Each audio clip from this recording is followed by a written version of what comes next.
நண்பர்கள் அனைவருக்கும் வணக்கம். இன்றைக்கி நம்ம வீடியோவில் ரிசர்வ் வங்கி வெளியிட்டுள்ள ஒரு முக்கியமான அறிவிப்பை பற்றி தான் பார்க்க போகிறோம்.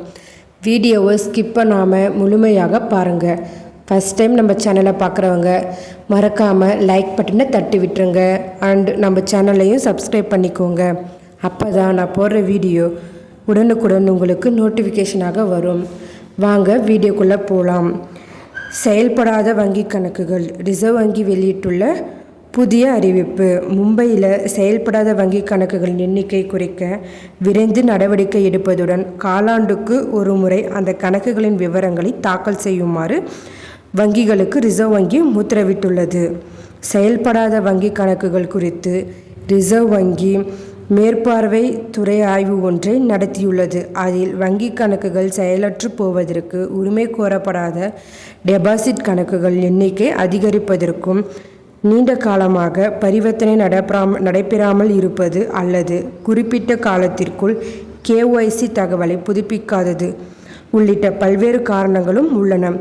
இது குறித்து வங்கிகளுக்கு அனுப்பியுள்ள சுற்றறிக்கையில் ரிசர்வ் வங்கி தெரிவித்தது என்னென்ன, சில வங்கிகளில் மொத்த டெபாசிட்டை விட செயல்படாத கணக்குகள் அல்லது உரிமை கோரப்படாத கணக்குகளில் உள்ள டெபாசிட் தொகையே அதிகமாக உள்ளது.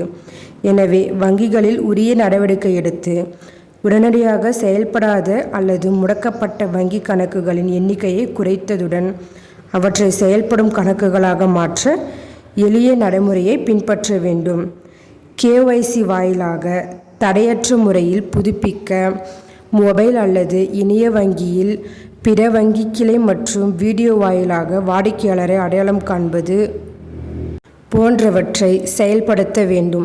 அரசுகளால் வழங்கப்படும் நலத்திட்ட பயனாளிகளின் வங்கி கணக்குகள் தகவல்களை புதுப்பிக்கவில்லை என கூறி முடக்கப்படுவதை காண முடிகிறது.